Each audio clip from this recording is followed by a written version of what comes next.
So what is up guys, it's Vlogs45, welcome back guys to another video, and today I'm giving you my first thoughts of Infinite Warfare and whether I think it's good or bad. So in the background now you guys can see my first ever games of Infinite Warfare, and I think they're pretty impressive. I do have a couple of score streaks at some points, so enjoy that. So I've had about 3 hours of experience playing the Infinite Warfare beta, and I'm basically making my judgments out of the good and bad points of this game. So how about we run through some of the good points.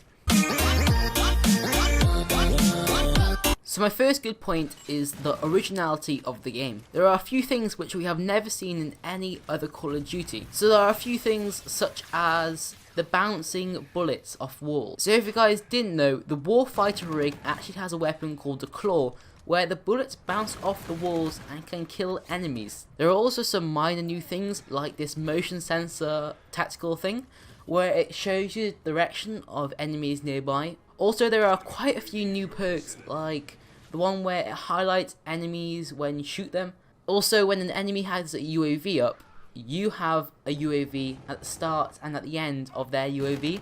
Like, we've never seen this kind of stuff before, and I think this is a nice thing they've added into Infinite Warfare. I'm sure when the full game comes out, there'll be a lot of new things which we've never seen before, and I'm pretty excited to see what they bring out, really. Now, a big thing for me, really, and I'm sure for many people, is that I think there is a bit less jumping around in this Call of Duty. Compared to the recent Call of Duties like Advanced Warfare and Black Ops 3, I feel there's much less boosting and wall running than those games.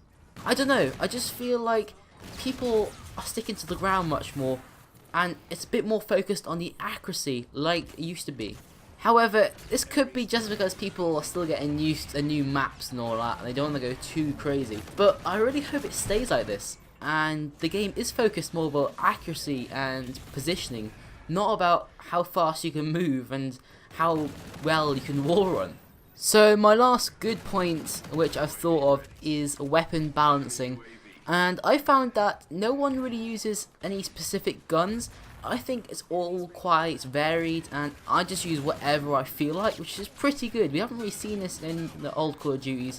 There's always 1 or 2 guns which always stand out, and I'm sure there will be in the full game, but right now I feel it is quite balanced, so fair play to Infinity Ward. So now I'm going to run through some of the bad points, and I'm not too sure where to start.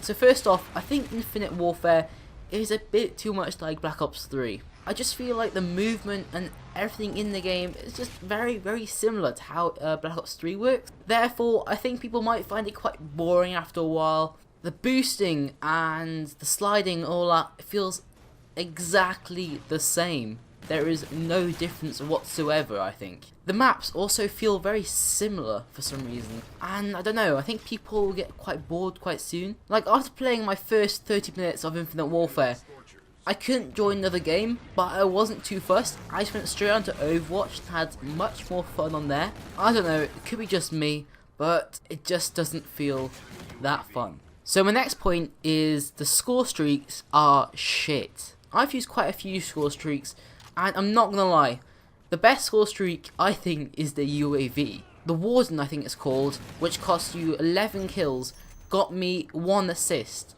That was it, and it was on Throwback, which is a map which is quite open. There's just a few buildings around the place, and it only got me 1 assist. They definitely need to buff these score streaks in the next updates. My third bad point is the rigs are OP. Now don't get me wrong, the rigs are quite fun, but there are a few rigs which just mow through you, and you just can't do anything about it. I just feel like the rigs should have some sort of skill level to them, not just aim anywhere and you get a kill. For example, the Claw and that like robot dog thing should definitely get some sort of a nerf, because right now it just gets like 5 kills or 6 kills and you just can't stop them. Another thing which I find quite bad is that the time to kill on this game is so fast. I feel very sorry for the snipers, because they just got no chance of quickscoping now. And if you're not that good of a sniper, you just cannot quickscope. You just get shot. The one thing which I haven't really liked about Call of Duty is how the time to kill is decreasing every single Call of Duty. I just don't like it when you die straight away when you get shot at. I feel like you should have some sort of chance to hide and maybe turn on the guy and kill him. I think you can all think back of a time where you're getting shot at from behind you and you do some sort of 180 jump in the air or down the ground and you get a kill on him and you feel so good about yourself. But I feel in Infinite Warfare you just can't do it because you die so fast. So my final point, and I know many of you guys will not like this, is how the game has gone back to pay to win. So I don't think Black Ops 3 was really pay to win. You gave money for what they call crypto keys, where you get camos and all that from the black market, but you don't really get any weapon variants or anything which gives you a better chance of killing people. However, now they have added weapon variants back into the game after Advanced Warfare. People are literally paying money to get better at the game. This has pissed off many people, including myself. The game should not be pay to win. I've paid £80 for this Legacy Edition, and I have to pay extra money to have a better chance of killing more people and to enjoy the game more. It literally makes no sense to me, but of course it makes sense to Infinity Ward and Activision where they make more money, but it just should not be a thing whatsoever. So there are my thoughts about the game, and I honestly think it isn't going to be a good year for Activision once again. And we're going to see less people liking the game, less people playing the game, and it's just not looking good. I know I'll be playing Call of Duty 4 and Overwatch much more than Infinite Warfare, but we just gotta hope that next year they bring a better one. But anyway, if you guys agreed with anything I said and want to see more of this, leave a like down below, and remember, if you are new around here, remember to subscribe. Thanks for watching. I will see you guys and girls in the next video. Peace out, guys.